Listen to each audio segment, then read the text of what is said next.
We're back with some early morning action as we play Attack of the 50-Foot Colossi. This is a game designed by Herman Luttman and published by Tiny Battle Publishing. It is number 3 in the Invaders from Dimension X series, Galactic Marines Battle Humongous Rock Aliens. You can see the great detail here on the art on the cover, and it kind of gives you the sense of what this game is. It's a campy sci-fi. This is a solo design game. It is what I would consider to be a light war game. There's my hand there. And I've done, this will be I don't know, maybe the 5th or 6th video I've done about games in this series, because I did one treatment of Invaders of Dimension X, then I did Space Vermin from Beyond, which is the 2nd game in the series, and then I did a series of playthrough videos on Invaders from Dimension X also. So because of that, I'm just looking here, showing you everything I've got set up. This is one of the only player aid card that comes in this polybag game. Because I've done so many videos on it, what I'm going to do here is a little different. I'm just going to basically take you through one game turn. We are mid-game here, about to start turn 7 in a 12-turn game. And in the context of doing that, I will discuss what's going on in the game, the objectives, and some of the game mechanics. The basic mechanics are shared throughout the 3 games in the system. There are some differences based on the individual games, but essentially things are probably 90% the same in terms of how they work. So if I don't cover something here, you can go back and look at my Invaders of Dimension X video. Goes through every, I go through every single type of counter and every value on it and how everything works in detail. And I probably did that for Space Vermin too. I can't really remember, but I'll be covering it a little more generally here. So what we are looking at, well, let's just pan back for a second and talk about what this game is. You are on the world of Graviton Prime, and you have miners on this volatile remote planet have sent a distress call out in hopes that you will be helping them. And there are 2 different scenarios as well as a campaign game in this game. And what I'm playing here, what I have set up right here, is scenario 1. This is Panic on Graviton Prime. A serious accident causes a collapse and explosion in the main mine, injuring some unseen nearby Colossi children, known as Pebbles to the locals, and also trapping your miners. The mine boss escaped injury and sends out an immediate Galactic 911 call from the barracks. Soon after the call goes out, several infuriated Colossi tribes break the surface of the planet and begin attacking the mine colony. In the meantime, the old reprobates answer the call and begin an emergency deployment to the planet.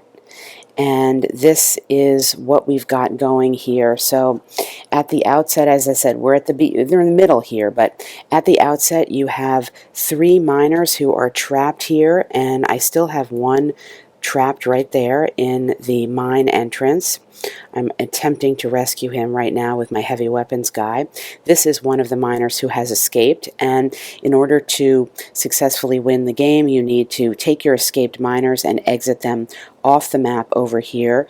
I've got one who is just exiting this ore cruiser here. That's going to happen in the turn that we are coming to, and then he will be coming off the map. While this is happening, the various Colossi tribes, and right now I just have 1 Redstone tribe out here, are coming to attack you and wreak havoc on your plans. At this point, all of my reinforcements have entered except for 1 bomber that is going to be coming in on this turn. The last entry of new reinforcements is turn 7 with a bomber coming in. I had a bomber coming in last turn too that was right here that basically bombed out and did nothing except get disrupted. You can see it on its disrupted side right here. We've got, in addition to this, on the map some activity. There is a dust storm over here, which is causing some difficulties in a 6-hex range like this, and this is going to be moving around the map as a dust storm would, semi-randomly, and we'll see that in our turn. And we also have a red rock formation here, which popped up in actually a relatively convenient spot because this has become impassable, yet it is in a hex that it really isn't bothering us too much. We have all of our men out, and that includes our HQ. We've lost some men, but it includes our HQ, heavy weapons, as we saw up here. We have some scouts, and we'll show how they work, and we also have our basic Marines. We did just lose our drilling capacity, which had been attacked in the prior turn by these redstones, so that's going to limit us a little bit in terms of getting rid of them, but we've actually been pretty successful thus far in eliminating the Colossi as they have come out, and we'll attempt to do that a little bit more here as we begin the turn 7 with phase 1, and the first phase is to draw an event chit. These are the prior events that have come out, and we're going to do that right now. Had we done some successful recon with our scout, we would be able to draw 2 chits and choose the one we want, and then put the discarded one back for a later draw. But we were not able to do any successful recon last turn, and so we'll just be going to our event cup and randomly drawing in something here. Let's go with this one. And what did we get? We got tectonic eruption draw again. That is not good. So we go now to the player aid card, and we will be reading about this. So the player aid card gives all the events, and it will tell you how many of each event there is in the event pool, and we got the only one of those. Place 2 tectonic eruption markers in random locations by rolling 3 dice for each marker. Then for the remainder of the game, these hexes are treated as hills. All right, well, this gives a good example of showing how some of the randomization works in the game. So back to what we were saying. We're going to be placing these 2 tectonic eruption markers, they're right here, in some random hexes and treating them as hills terrain. If we are in the same hex with a marker when it appears, we are eliminated. So that's the first part of it. The hexes in this game are all numbered such that they are numbered from 111 to 666. So you can get an hex by rolling 3 dice, and with when I do rolls like this, I do them alphabetical by color, so I can always remember what I'm doing. So in this case, it's blue, green, and red is going to be the hex for this first marker, and so we're going to be placing it in 211. So we'll find hex 211, and we will place that, I think yep, here we are. So, sorry about the focus here. Such is the randomness of this game. We rolled a hex where we are, so we're going to be eliminated, and this is unfortunately, well, it's a basic Marine squad, but that's too bad. So we got an eruption here where we are, so we will place this here, and per the rules, we are gone. So that was some bad luck. Let's see. We'll do the second placement. Oops, and we're doing here blue, green, red again. So we're going to be on 435, and let's hope that that's going to be an empty hex. 435, yes it is. All right. So we got an eruption over there. Rest of the event says, in addition, all Marines and civilians adjacent are paralyzed. Well, there aren't any. There's no Colossi unit in there, and etc. Okay, and I guess for the remainder of the game, these hexes are hills terrain. The terrain effects chart is here on the map, and what this means for the Marines now is that this is going to be a hill with no entry. The Colossi can still go over it. Sorry about this lighting here. It's pretty early. So the terrain effects chart is here. It's not going to really come into play too much in terms of my discussion here, but there are some terrain effects, I guess, is the bottom line. So that was the event phase, and not good for us because we just completely, you know, we rolled where we were, and this is probably good to show because this is part of the game. If you're going to play this game, you have to accept that it's chaos, it's randomness, there's only so much you can control, and this is part and parcel of these kinds of these games in the series, but you have to kind of just take it on the chin and keep moving, which is what we're going to do. We're now into the recovery phase of the game, and what we do here is we look to see whether we have disrupted units. This is a disrupted unit on the dark side, or we could be stunned or paralyzed. And let's see, I guess we knock these guys over. The order of the counters here does matter. Whoops. Yeah, it's pretty early. So we've got 2 disrupted counters here, and we could also potentially have a stun value. We don't right now, but a stun value, which is going to bring the value on the lower left is your combat value, how many dice you roll in combat, and if you're stunned, you are -1 for that value. So, for example, this counter -1 would then be only rolling 2 dice in combat. This one is already actually on a disrupted side, and you can see here if we flipped it over to the full value, he would be rolling 4 dice in combat, but as disrupted, he only rolls 3. If he was disrupted and stunned, he would be rolling 2, and this is the movement value, the number in the arrow there. You could also be paralyzed, in which case you cannot conduct combat and you cannot move. You're paralyzed. But for right now, we just have 2 disrupted counters, and we're basically doing a die roll and looking for a value here. I will show you the recovery table. If you are an adjacent to any Colossi tribe unit, so if you're adjacent to any of these rock monsters, it's a -1 on the roll. If you are going to be within 2 hexes of a medic, you can actually roll 2 dice and take the highest number, and it gives you the values here. So basically it's a die roll. So we are not near a medic we're going to attempt to see if we can recover this Marine Squad guy who is disrupted. So basically we are looking for a 5 or a 6 to flip him to full, and that was a fail. Same situation here. We got a 5, so that's good. We can become full strength. And this fellow up here, same situation. We're looking for a 5 or a 6 to come back to full strength, and that was also a fail.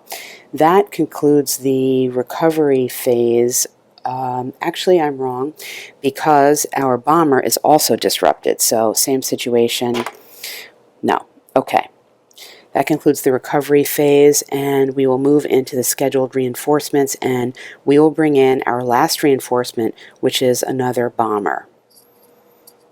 But actually, before I do that, I need to make a correction, because when we had this event chit, we were meant to draw again, which I did not do. So we conducted the recovery phase already, so we'll just stay with that. But we need to go back and draw yet another event chit, which is unfortunate. And what did we get?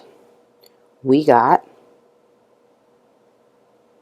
Rock Garden of the Gods, and this is a chit, an event that is only for scenario 1.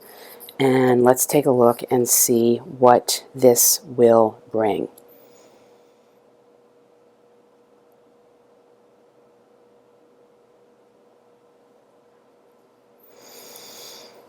All gravel units, if any, are immediately flipped to their morphed sides. If more than one, resolve them starting with the lowest numbered hex to the highest numbered hexes in order. Each is resolved individually and to conclusion, etc., etc. Okay. Well, we actually only have one, but let me explain. This is a great opportunity to explain what this is. Sometimes when you are attacking these massive rock formations, you will be, in essence, chipping away at them and causing gravel to form, and you'll be placing these gravel markers down on the map. The gravel markers do not have an offensive capability when they're placed as such, and they have a defensive capability of 5. What this means is that in order to successfully attack them, you need to be rolling 6 on however many dice you are rolling to eliminate them, and they would be eliminated with rolls of 3 or more 6s. So pretty tough to get rid of, but they don't attack you actively. However, each gravel marker, and there's a bunch of them, here's my little gravel pit over here, each gravel marker has a unique capability when you flip it over, and that's right now what we're going to have to do. If we had a bunch of different gravel ones, we would have to be doing all of them in the order that's suggested and resolving it. We only have one that isn't flipped. This red rocks that I mentioned earlier actually had been a gravel, but when that was flipped, it became this big formation. So now what we need to do is we need to flip this gravel marker over and see what it actually is. It's a quarry pit. So when you determine what it is, you refer to the rules to see what the effects of that are, and just find this in the rules. Okay.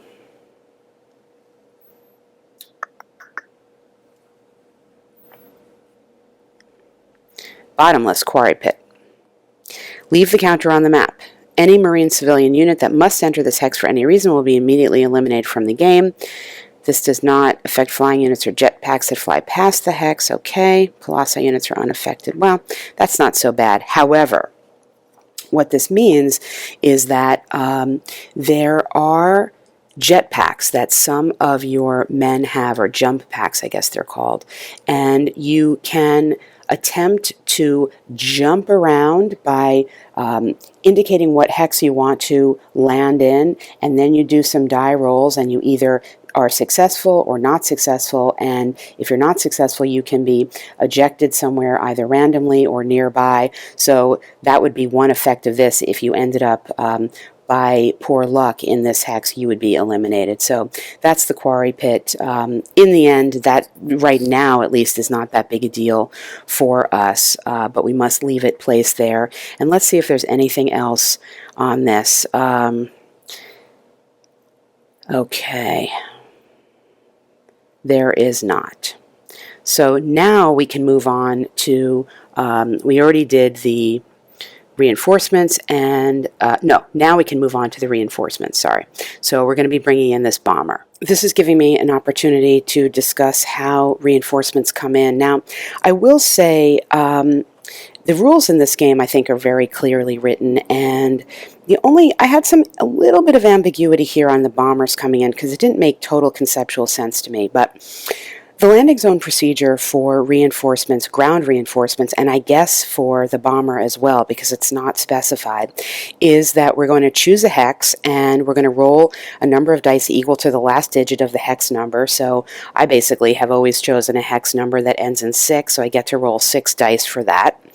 And then there are some effects that, some events that would -1 or -2 dice your number, and you choose the highest number that you roll off of your dice, and then you go to this table, and it tells you, if you roll a 6, you will be able to have a safe landing, or 4 or 5 scattered. I think in the whole games that I've played, I've never really gotten below at least a 4 or a 5 where you're landing next to the destination. So this hasn't really impacted me too much in terms of randomness, but we'll see what we get here. So the question that I'm having is, it doesn't really this is a bomber that's supposed to be flying overhead, and basically it can fly up to 12 hexes and drop a bomb when it gets over one of your tribal columns here, and we'll show how that works. But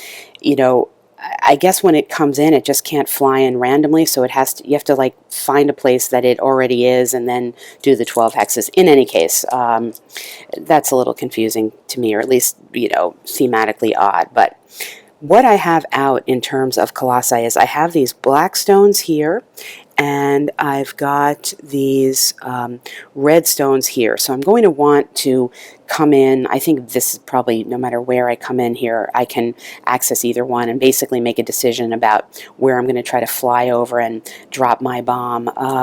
So I want to say that it's going to be a hex ending in a 6 because I want to be able to roll 6 dice. So, well, you know what? That's actually a little risky because if I fail, well, actually, if I fail, I will get into 625. That's the lowest numbered hex. I will still avoid this quarry pit because it says if I roll a scattered, I would go into the lowest numbered adjacent. Let's see what. Got to be careful here. This is 611. Well, it's not the lowest numbered adjacent. I would go into there if I failed, so that's safe. I'm going to choose 626, and if we get a 6, we go into 626. Whoops, hang on. Sorry about that. So if we get a 6, we go into 626. If we get a 4 or 5, we're going to end up in 566. And if we get a 1, 2, or 3, we're going to be totally random. So I'm going to roll these 6 dice and see what we get. And we did get a 6. So we're going in, or at least we are, I guess, starting our bomber in 626. So I'll bring that here. And the bomber rules are, again, everything's pretty clearly laid out here, and I'll just show you what the rules are. It's got a, let's see, where is this? Here we go.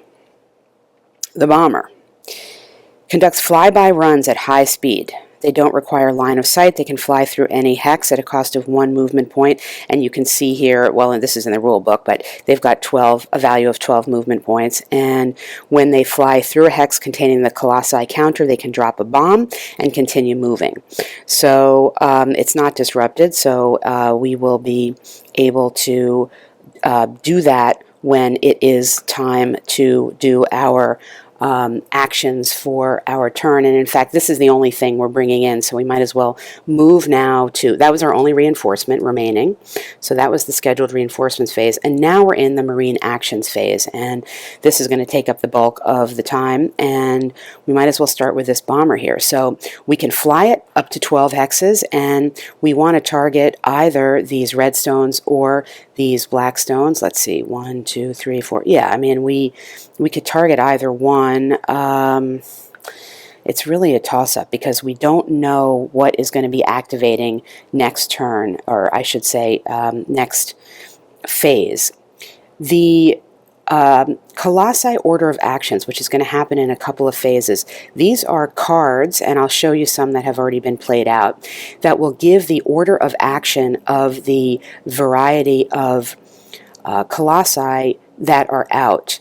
Not all of the Colossi appear on every card, so it is possible that, for example, either these black stones or these red stones may not activate at all next turn, but we just don't know that because it's on whatever is on this card. It's also possible that they will both be activated, and we don't know the order that they will activate.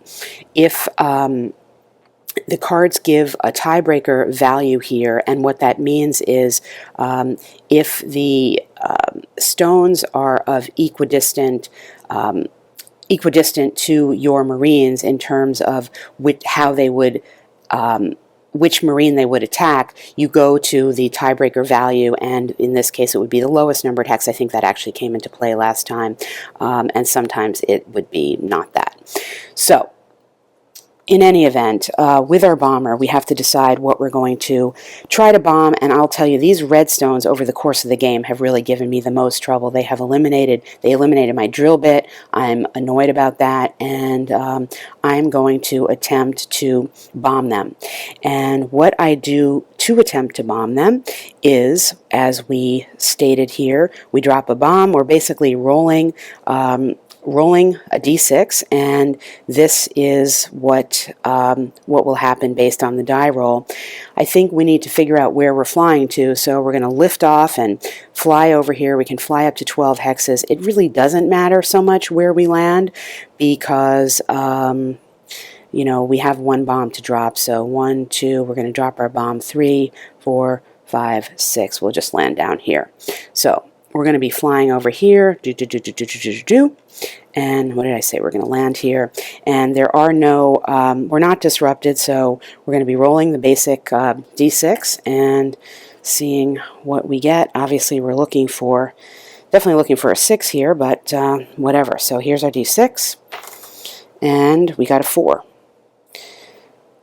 Dislodge. The top counter is flipped over or removed from the game if already flipped. We are not already flipped. Then select a random gravel marker from the counter pool and place it in a random hex. If a gravel unit is targeted, it is eliminated. Okay. Oh, you know, we could have targeted that quarry pit, but I don't really care so much about that. In any case, what we did was we have taken the top counter of our redstones, and we will be flipping it over to its disrupted side, and well, that brings its defense value down quite a bit, and that's going to be helpful in ways that I will explain.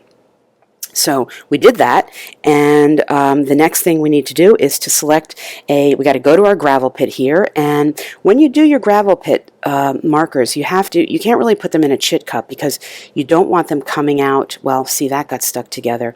These chits are a little sticky, I must say, and that can come into play when you're trying to move them around the board. I'm going to randomize them again because I saw what that was. So you need to keep these really as a little gravel pit here, so you don't know the value because it needs to come in and be a surprise as to what it is. So let's choose this one. No, let's choose this one. How about this one? All right. So what we're doing is we are selecting a random gravel marker, and we're going to place it in a random hex. So here's our marker, and we'll do our random roll again, and we'll do blue, green, red for the hex that it's going to be placed in. And so it's going to go into 133, and that is going to be over here. Right here. Oh, there's a lot going on in this area, geologically speaking. So we're going to put this gravel marker here, and we will see what it is at a later time. So we've got this big rock formation, this eruption here, which has resulted in a hill, and now we have some gravel that could be something bad. So we've just begun the Marine action phase of the game, and each of your Marines can only take one action a turn, and so I have this pool of, they're different colors, but they don't really mean anything in terms of the color values. When I have taken an action with one of my Marines, I just put a marker on it so I don't accidentally take another action. The basic actions that you can take are, you can go your full movement value. So for example, I can move this guy 3 hexes. Again, reminding ourselves that there are some for example, if you're moving through rubble, that's 2 movement points for us. Basically everything is either no entry or 1 movement point except for the rubble here. But in any case, so we could take a full move, we could take a full fire, and again, this is rolling on the value here, the number of dice in this circle or oval, and we would need to obtain die rolls above the defensive value of the counter we were attacking. So in this case, if we were to shoot at this top counter of the redstones, we would be rolling 4 d6s, and on any 3, 4, or 5, that would count as a hit. You need 3 hits to eliminate, and 1 or 2 hits will turn into a chipped marker, and we'll get to that if it happens, but it's not an elimination. We could also do something that's called a shoot and a scoot, which is basically doing a partial movement and a partial shooting value. And there are some counters that will do special actions. So for example, the scout can do recon, and I have a scout right here. Recon is indicated on your player aid card also as to what it is, and I'll just show you what it says here. What we can do is, if we roll a 4 or more with our scout, we get to draw 2 random events, choose one, and return one to the cup, and it gives you some modifications. Whether you are disrupted, you get to have a 1 DRM, or if you are have an HQ assist as their action, you can add that. So I'm not going to do that now because, well, I'm just not. With this scout, let's see, well, what else could that scout do? Maybe I will. Maybe I will. We'll come back to that. The other special action you can do is by using your HQ, and my HQ is right here, I can request an orbital strike. And an orbital strike is when you have an HQ unit that has line of sight to a Colossi stack, they can request that the spacecraft, the marine spacecraft that is in orbit, can try to strike this Colossi unit, and to do so with the orbital strike, it will use as its combat factor the last digit of the hex that the Colossi is in. So in this case, because we're in a hex ending in 5, we would get to roll 5 dice as our attack, and I think we'll probably will do that as our HQ action. If you are in, for example, let's see, where hex is this in?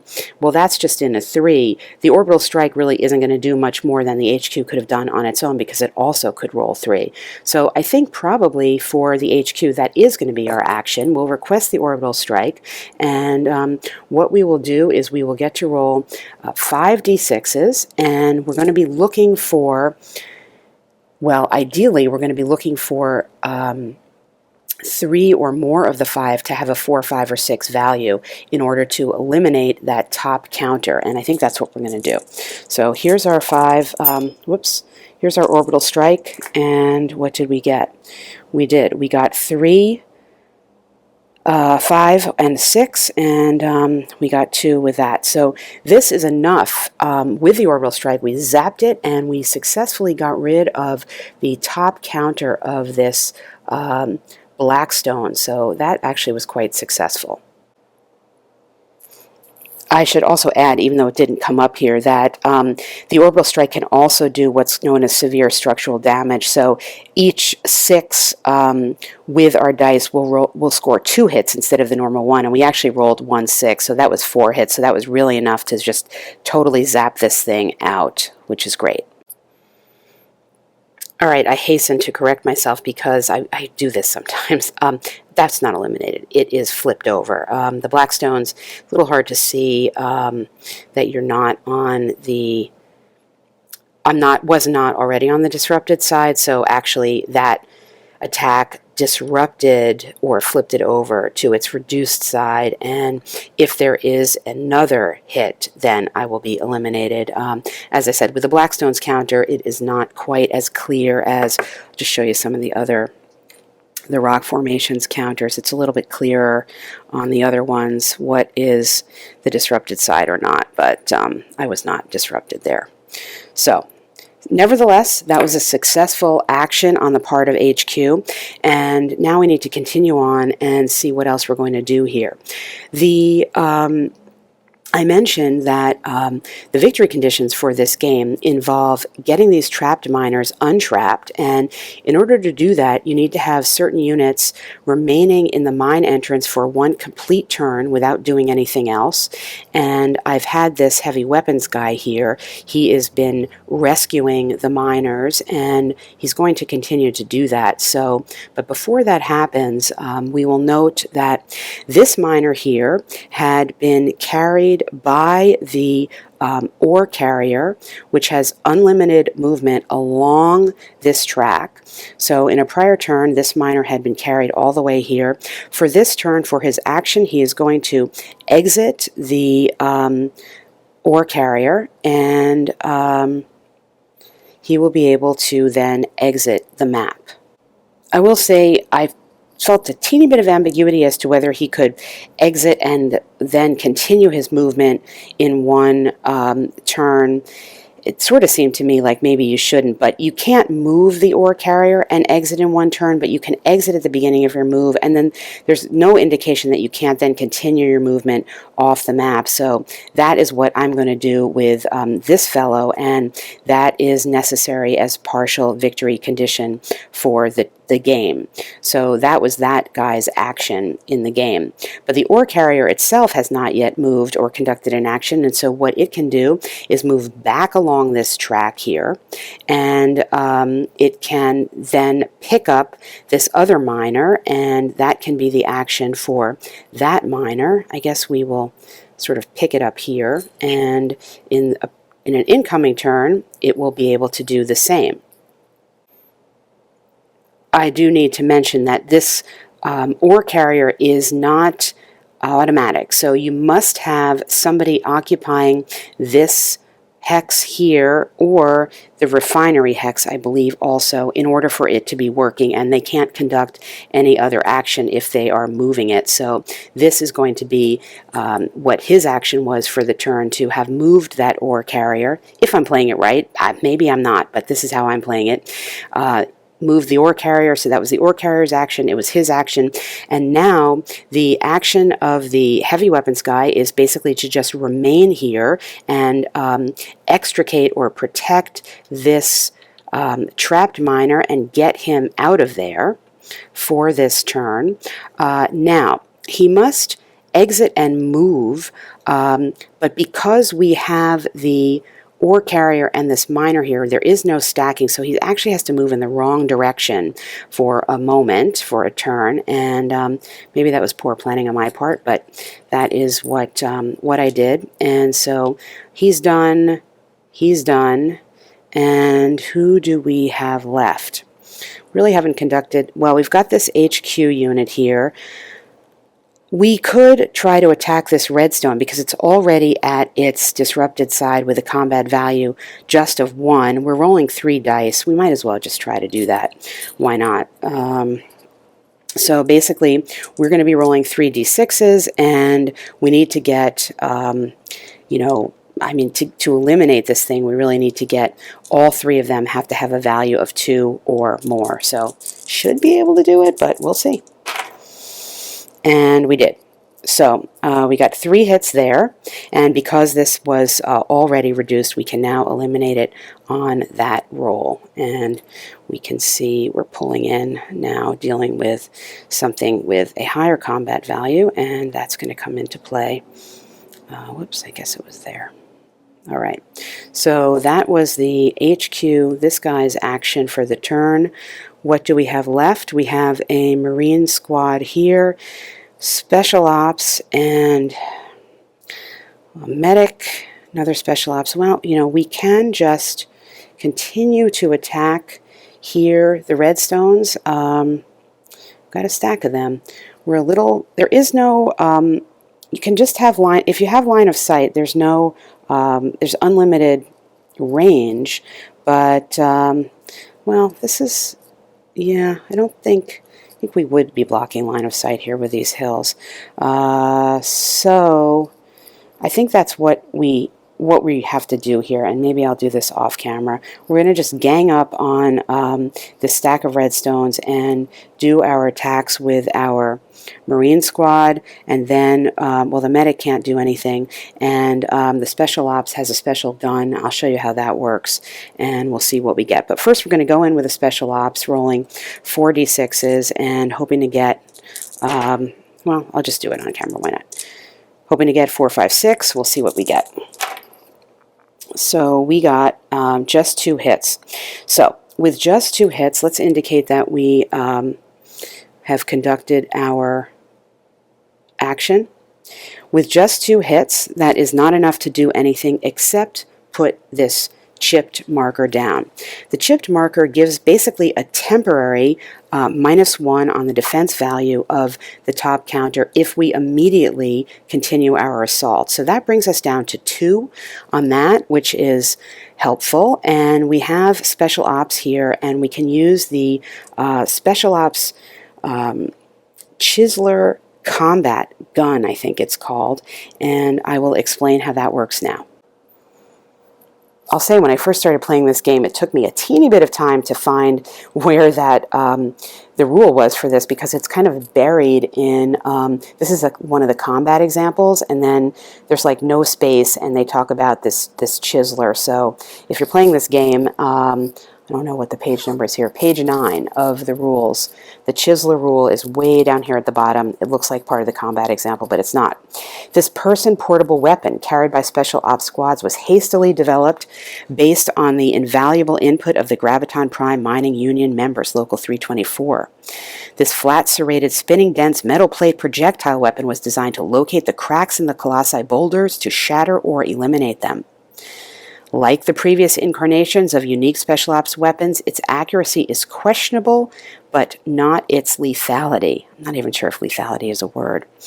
The point being that in keeping with the random theme of this and where things are always going wrong, and if you've played the other games in the series, I can't remember the names of the Special Ops weapons there, but they could always basically not work. So what you're doing here is you're rolling a d6, and this is what you could potentially get, and you will have a -1 to the die roll if you're disrupted or doing the shoot and scoot, etc. But we are not. We're just doing a straight d6 roll, and we'll see what we get here with that. So here's our d6, and we rolled the 3. That's probably not great. What is it? It is deflected, no effect. So that was a waste, but you know, we had to try at this point because this is where we are. I'm going to do this again with the other Special Ops for this roll because, well, I could show you how the jump pack works. I suppose I could do that. All right, here's what I'm going to do. I'm going to show you how the jump pack works, and I'm also going to do a shoot and a scoot. So basically what I'm going to do is I'm going to attempt to jump over these hills because these are blocking my line of sight to this these black stones. I'm going to attempt to do that and then also shoot with my gun. It's going to bring me down 1 on the dice roll, so it's probably not going to work out, but at least I can demonstrate pretty much every possible action in the game. Once you stop your assault on a stack that has this chipped marker, you need to remove that because it becomes inactive at this point. So that has gone away, and because we're now doing something else. So what we will do here, the first thing we're going to do is we're going to attempt to use our jump pack to land in a particular hex. And this is a similar situation where we are going to say the hex that we want to land in, and then we're going to do a d6 roll, and we're either going to have a safe landing or be, next to the destination hex, or then if it's a total malfunction, we'll be somewhere else. So I'm going to say I want to land into, let's just say 633, and then we'll roll our d6, and we'll see what we get. And we got a 6, so that's great. So we have a safe landing here. So I will put we're going to use our jump pack to go into 633, but we're also now going to roll and use our special weapon to attempt to attack this top disrupted counter. And again, because we did the shoot and scoot on this, we're going to be at a -1 of whatever the result we get is. So here we're rolling our d6, and we rolled a 5. Well, that would have been good, but it's down to a 4. I guess it's the same thing. The top counter is flipped over or removed from the game if already flipped. Great. So that's the first part of it. Remember, we had already flipped that, as we recall, so now we can eliminate it. See, that's the flip side, and that's the unflip side. So we eliminated that. That's great. However, we need to select a random gravel marker from the counter pool and place it in a random hex. And we will do that here. We'll just take this one as our random gravel marker, and we're going to now roll for a random hex. So I need my blue, green, and red dice, and we'll see where we go. Oh, which was, you know what? I'm confused on the dice. I guess it's this one. I'll have to go back and check if that's right. Well, it is what it is. Anyway, we're going to go into 241. And 241 is going to be right there. So we have some gravel happening here as well. And that then concludes this special ops turn, the medic also has a jump pack, and the medic can aid in recovery from being disrupted. So I guess my choice is to try to undisrupt this bomber or undisrupt my Marine squad here. Those are really the two choices for him at this point, and I think I'm going to try to undisrupt this bomber. So we already saw how the jump pack works, and in the interest of time, I'll just do that off camera. All right, well, I misspoke there, and not just because I don't think undisrupt is actually a word, but the bomber is going to be moving because we want to try to drop a bomb here, although actually now I'm noticing, this bomber is at a reduced side already, so it only has an 8 movement value, so I actually can't even use the bomber to do anything this turn, but I decided to put the medic off camera over here because I really don't know why. I just did. In any case, that was the medic's move. The bomber is not going to be able to do anything really this turn because it's not going to be able to drop a bomb. I can move it 8 hexes kind of closer to these red stones. These are really bugged me this game. They've caused a lot of destruction. So for the bomber, I'm going to go my 8 hexes, 1, 2. Remember, no terrain. You're just flying over. 1, 2, 3, 4, 5, 6, 7, 8. We'll land here in 456, unable to do anything except that. And so that's going to be what the bomber does. And then now we've got, well, the bomber's flying ahead. So the bomber is up. We've got these redstones here, and I have this heavy weapons who has a line of sight. Again, the bomber isn't really disrupting anything, has a clear line of sight to the top redstone counter, so that is definitely going to be in action. And then, depending on what we do, if we could get even a chip on that, we could bring this down to a 2. That might then be worth trying to have the Marine squad shoot over there. So we have an unlimited range. We will be shooting over one of our units, and we'll be shooting over, actually that's a hill hex, so that's even blocking. Can't even do it. Forget that. Is that blocked? No. Nothing blocked here. So that's what we got. We got heavy weapons. We're going to have a shot here at the redstones. And so we're going to go with our, we've got only 5 dice here. 1, 2, 3, 4, 5. And here they are. And we are aiming here at something with a defensive value of 4. So we got to re-roll in a 5 or a 6 to get hits. Whoops. And here we go. We got 1, 2, and that is it. So we got 2 6s, 2 hits. That's going to give us the chipped marker, and that will be our heavy weapons action for the turn. But we are really out of anything else to do because I'm forgetting here that this is blocking line of sight. If we tried to do, we can't even really do a shoot and scoot there because I think that's going to be a hill too. So there's really not much we can do with this fellow, and therefore the chip marker is going to come away because it only remains as long as you are continuing to sort of attack, and we just don't have anything we can do.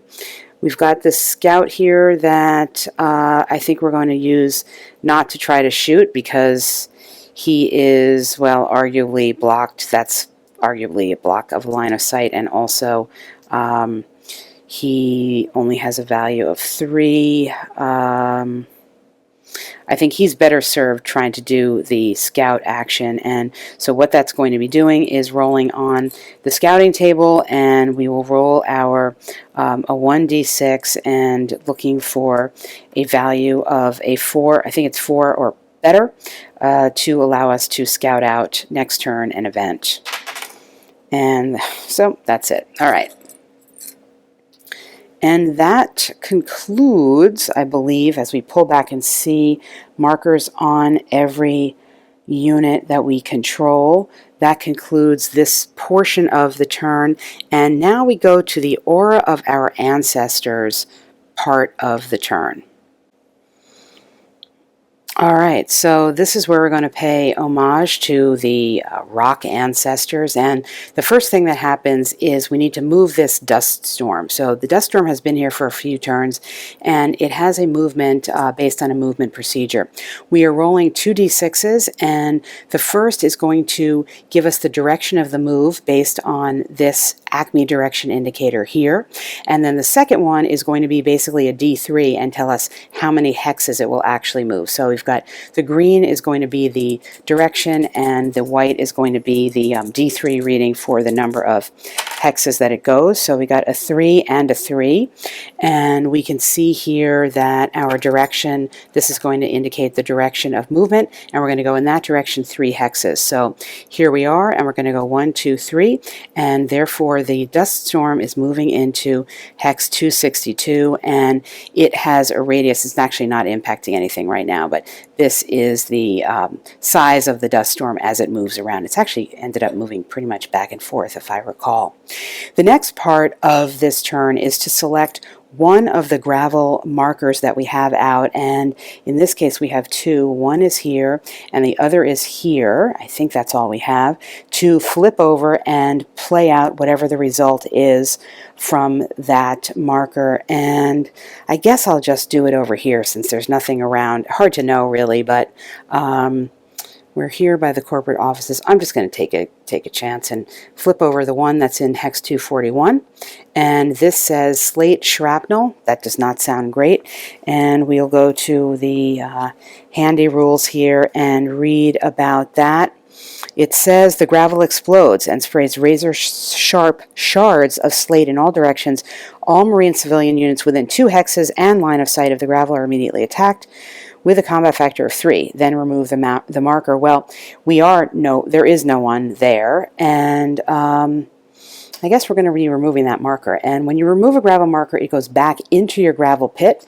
You need to be careful to keep shuffling these things because I'm keeping them face up at any rate, so I'm not seeing the back accidentally, and there is just one pool. So that concludes the Aura of Our Ancestors phase, and we move to the Colossi Order of Action card segment, where we draw one of these cards, and it will tell us the order of action of the Colossi units on the map. Now, this actually should have come off. That should no longer be there. What we have out are just red stones and black stones, and it will tell us the order that they are to activate. So we'll see what we get here, and we see tombstones, yellow stones, gray stones, white stones, and red stones. Actually, there are no black stones activated, just these red stones. The red stones, which have really, really, really been bothering me this whole game. For all the Colossi, they each have unique actions that they take, and those are indicated by the letters that you see here, in this case the MS and the PE. You see up here, if you look at the black stones, that is indicated by an FT. Everybody does something different, but the first thing that they do is they move 1 hex toward the nearest unit, and this is going to cause a problem because I will tell you what happens. So they're moving 1 hex, and this whole tribe is moving 1 hex over toward my HQ. And in fact, I can remove all of my markers here because we have concluded our section. So to clean things up, I'll just take all of these things off, and I'll be right back. Because our black stones were not indicated on the order of movement chart card, nothing's going to happen with them this turn. So that was the, we drew the card, we moved, and now, unfortunately, we are actually going to do this Rolling Thunder effect, which is when we are adjacent with a Colossi tribe to one of our units, we conduct Rolling Thunder attack. And what we do is we begin with our own combat factor, whatever the value is on top, in which case this is a 3, and we add 1 for every unit in our tribe stack. So 3, 4, 5, 6. So we are attacking this unit next door to us with an attack value of 6, which is to say 6 dice, 6d6s, and for every value that we roll greater than our defensive value of 3, we're going to score a hit. So this is not likely to be good. I don't need an extra one. So I've got my 66s here, and for the Colossi, we're looking at 4, 5, or 6 for a hit. And we got a 1 hit, 2 hits, and, well, actually, that's not too bad. We got 2 hits, so that's going to leave us disrupted and then stunned, and so we will take care of that here. 1 and a stun value somewhere to place there, and that will be that portion of the Colossi activation. But wait, there's more, because we then do our special attack. What is our special attack? Well, it's indicated by these letters, as I said, MS and PE, and for the redstones here that have been really bothering me, it's not going to be great. MS is the Medusa stare. They suddenly turn in a random direction and emit a fearsome and hypnotic beam. We roll 1 die on the map to determine the direction of the attack, and then we draw a straight line, etc. So I will take care of that by rolling this d6, and we got a 5. So we're looking here at the direction there. And actually, let's see. Yeah, this is pretty bad. So we are actually, well, now this bomber is in fact in the air, so that is unaffected, but we do have a Marine squad right here in the direction of that Medusa stare, and we can see from looking further at the rules here, what happens is the closest unit in the corridor becomes paralyzed, and we're not already stunned, so we become paralyzed. Every other unit is made stunned. Well, that is the only one, so that is not great. So we'll put a paralyzed marker on our Marine unit there, on this Marine squad right there, as a result of the Medusa stare. And because we're in game turn 7, and we're told here that for the odd game turns, let's see, here we go, we have a pumice ejection. The volcanic colossi periodically shoots off a huge chunk of red-hot pumice. It apologizes loudly, but it just can't help itself. So after we resolve the Medusa stare on odd turns only, which we are, it's going to spew out a gravel unit, and we need to do the normal placing procedure for that. So we're back to rolling the 1 green die for the direction, and then the white die is going to be the D3 for how far away it is, and then we'll place that unit.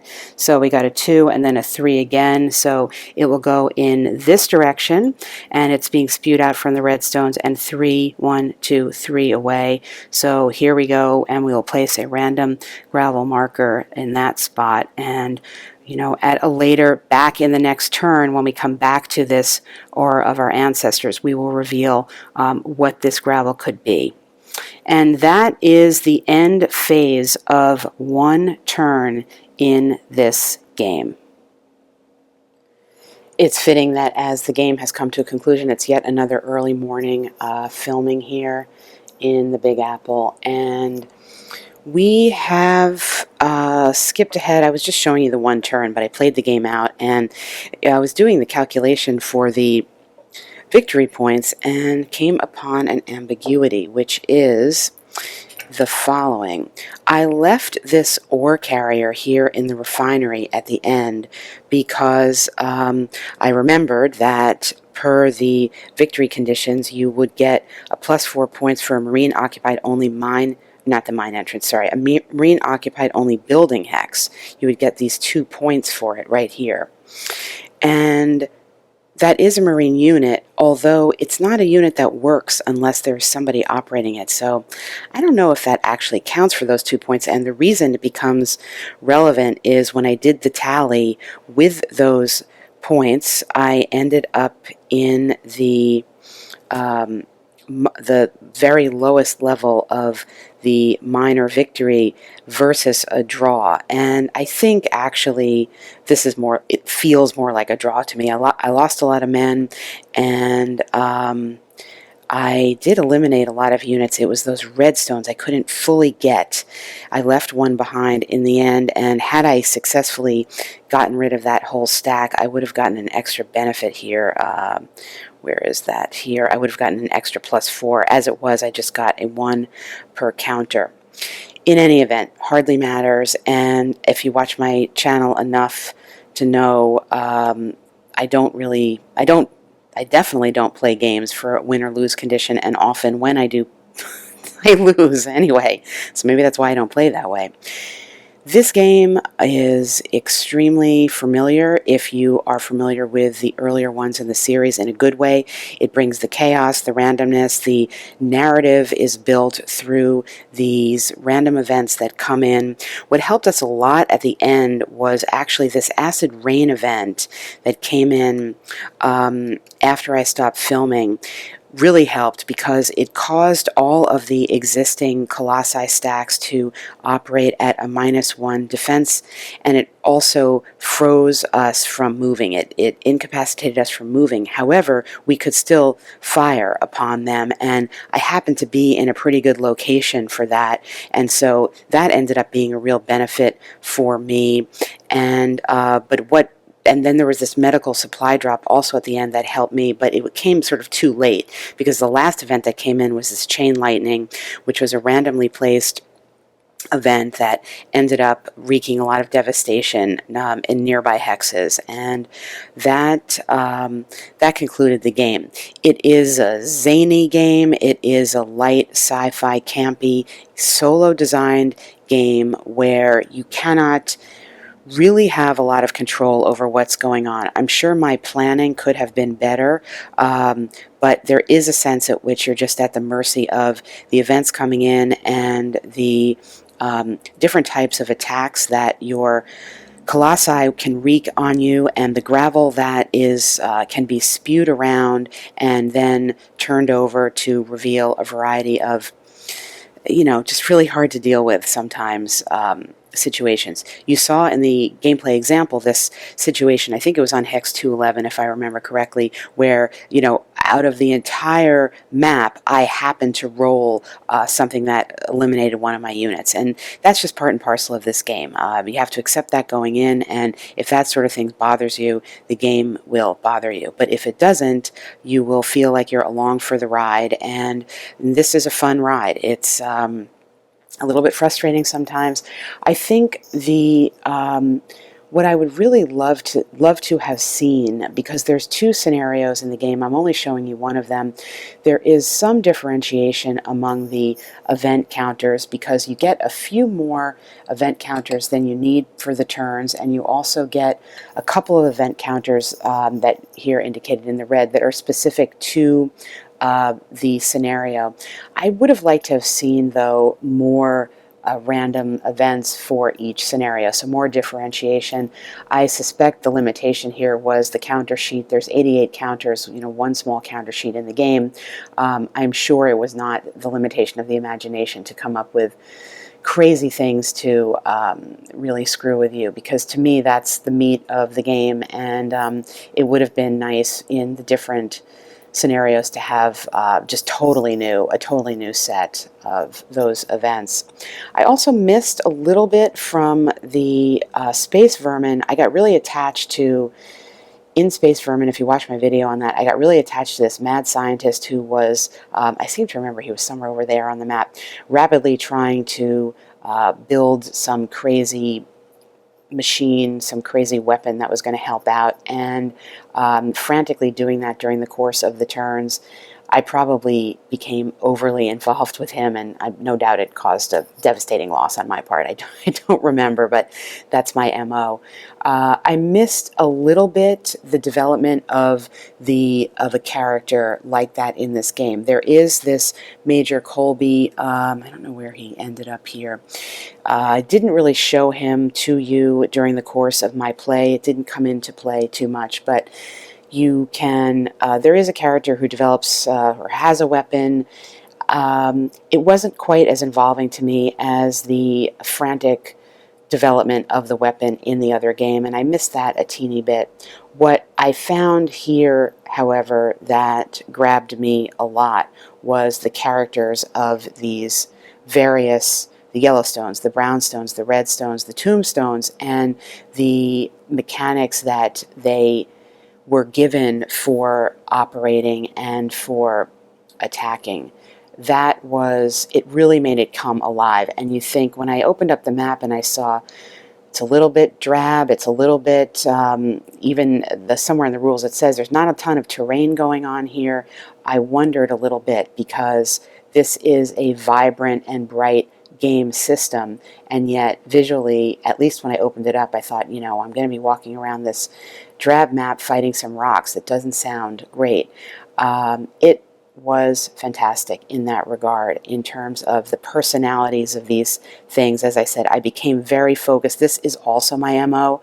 I become very obsessed and focused on one thing in the game that really bothers me, and my strategy, such as it is to just deal with that, even if it might not be the best thing in the big picture. And here it was these redstones. You didn't see it because you didn't see the whole game play out, but trust me, I am really proud of the fact that I got rid of 4 of them, and really irritated that I left this one behind. And that type of involvement, that type of feeling about you know, cardboard on cardboard, is really the sign of a well-designed, tight system that carries the theme forward in pretty much everything that happens during the course of the game. The game itself, I think, plays a teeny bit long. The stated length is, let's see, the stated length is 120 to 150 minutes. I think that's probably pretty accurate. Maybe when you get it down, it could be more on the shorter side, because sometimes you can go through some of these, well, certainly when you don't have reinforcements coming in, or the recovery reinforcements, that can go pretty quickly. Actions, of course, are going to take longer. To me, sometimes that might feel a teeny bit long for what I want out of this game. It would be nice to get it in at an hour and a half tops, but I thoroughly enjoyed my plays through of it. And if you are certainly somebody who has already enjoyed the first 2 games in the system, you're going to love this one. If you're somebody new to war games and want to try out some of the wargaming mechanics without having to deal with massive rulebook, ton of exceptions, and combat results tables and things of that nature that may seem intimidating and or off-putting, this is definitely also a game that is worth looking into. That was therefore one turn in Attack of the 50-Foot Colossi, as I drifted toward a questionable, what did it call it? Not a victory. Well, I'm going to call that a draw. I think that was actually a draw, because even though I technically had that Marine counter in there, there wasn't a unit, a man unit with it, so I can't give myself those 2 points, and therefore that brings me down into the draw area of the victory conditions.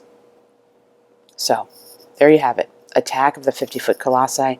Once again, I was defeated. Thanks for watching.